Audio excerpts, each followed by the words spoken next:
Halo guys, masih di gimbal smartphone 1 jutaan yang bentuk fisiknya cukup agresif dan menarik, yang nggak santai.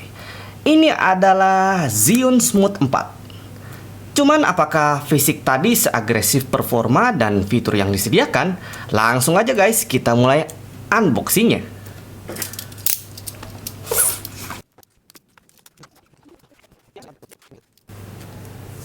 Ini dia guys, Zhiyun Smooth 4. Di sini ada panduan pengguna, ada kartu garansi. Kemudian kalau yang di sini, ini apa nih?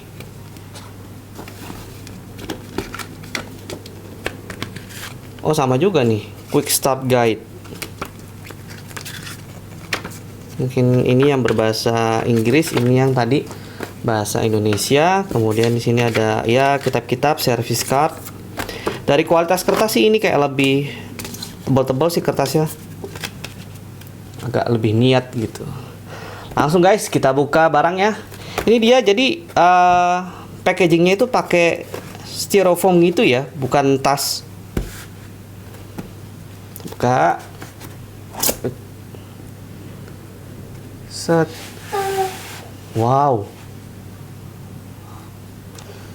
Wow, looknya aja oke nih guys. Ini kakinya kokoh, gede banget.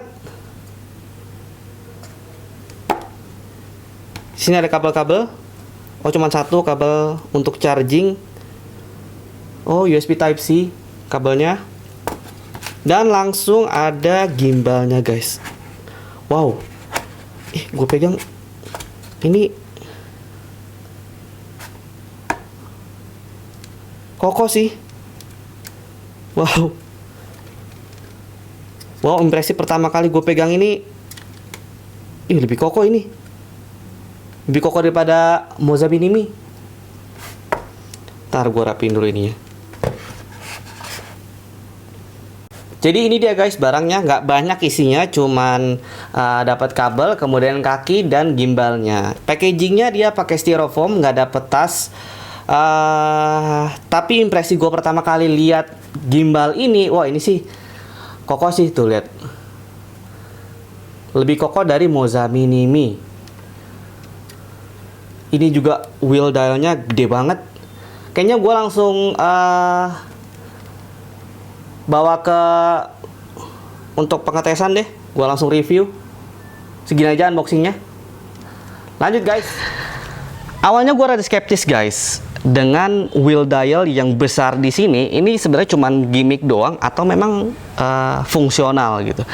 Ibarat kata gini, misalnya ada sepeda, ada motor, sama-sama lari bisa 100 km per jam.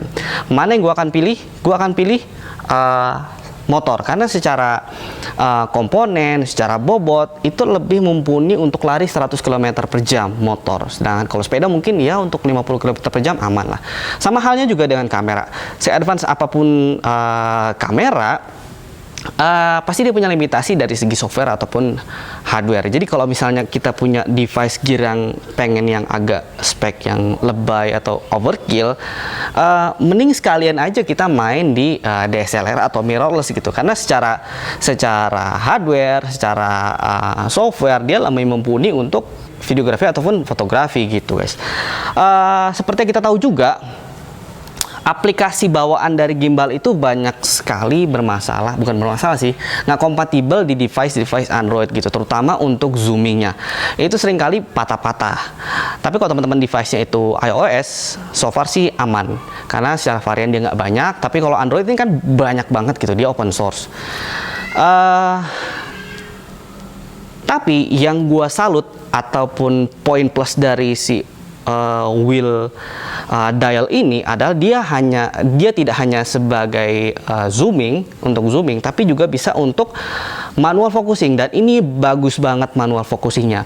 Ini nggak bisa kita lakukan kalau kita hanya touch dari layar HP aja untuk focusing. Kan agak kasar tuh ya, maju mundur untuk focusing. Tapi kalau pakai dial wheel ini, dia smooth banget untuk focusingnya. Kayaknya gue banyak banget muter-muter soal dial wheel ini, karena memang ini yang paling mencolok sih, gede banget. Udah gitu kayaknya untuk gimbal smartphone di pasaran yang ada wheel dialnya itu kayaknya cuman Zhiyun Smooth 4 doang gitu. Kalau yang lain nggak ada nggak ada apa namanya, nggak ada dial kayak gini. Biasanya kan kalau focusing dia pakai yang di sini atau ada tombol-tombol maju mundur atau naik turun gitu ya. Gitu guys.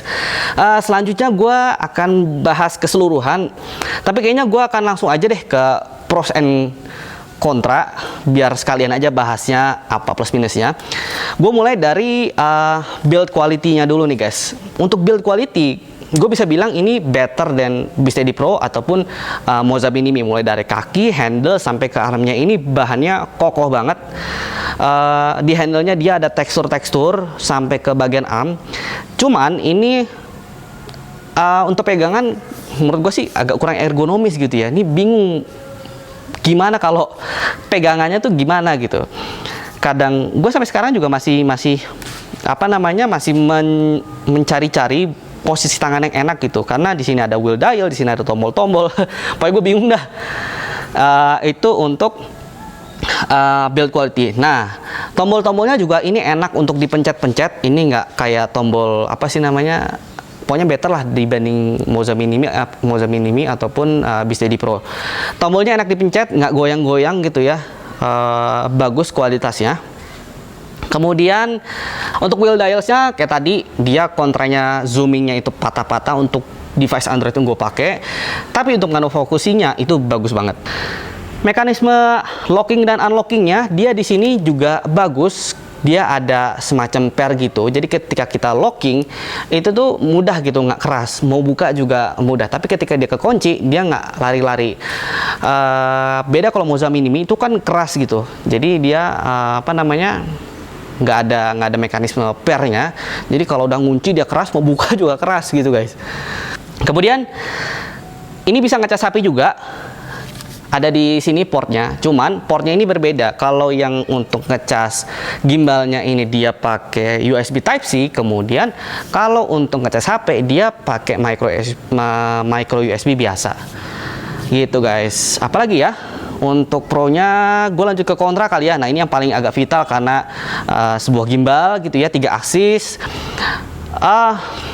Untuk panningnya dia terbatas banget, nggak bisa 360 derajat, apalagi Infinity.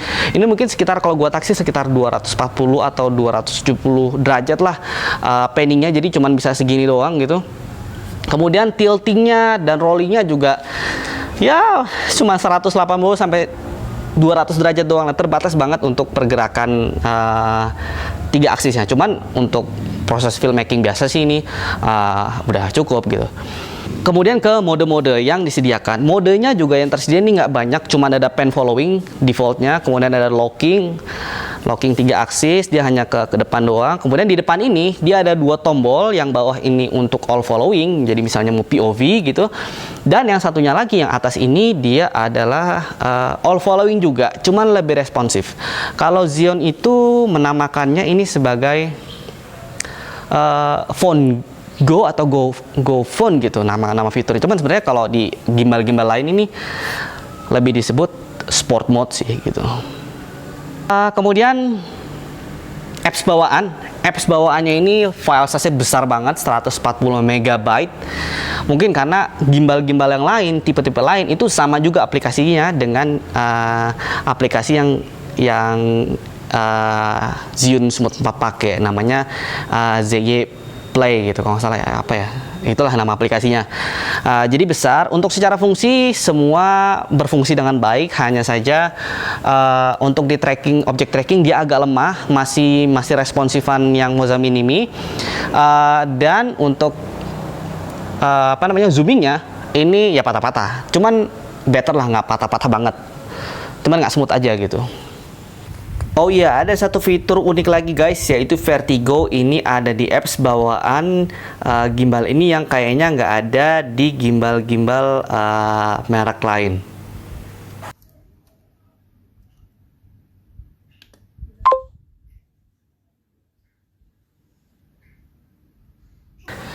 Gimbal ini juga bisa masuk ke standby mode, cuman agak tricky nih sebenarnya. Gue agak nggak kepake juga sih. Jadi kita harus intervensi di bagian rollingnya ini, kita tekan begini. Nah, dia akan standby ini.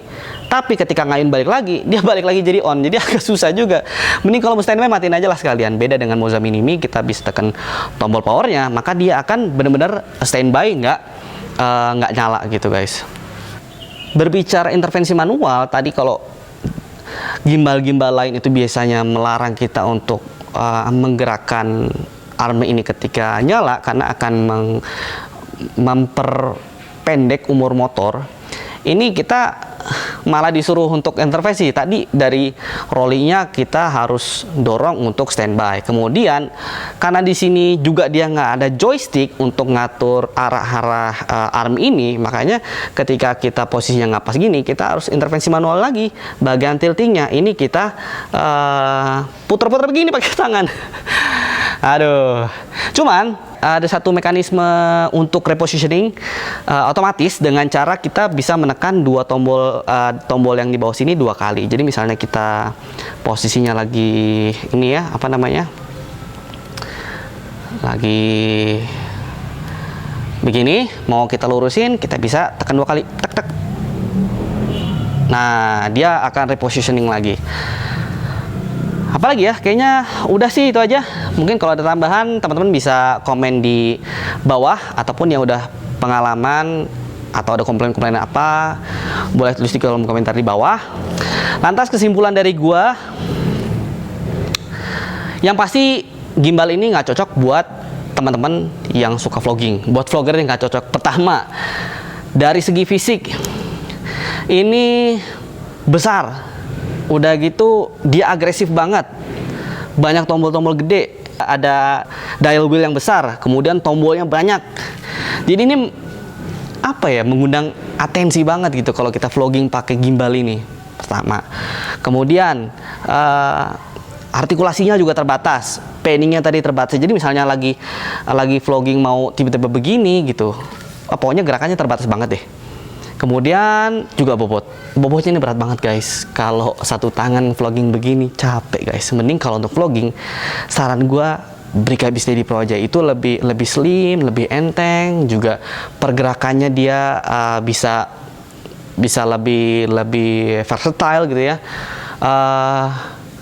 Jadi kayaknya itu aja review gua dari gimbal Zhiyun atau apapun itu Smooth 4.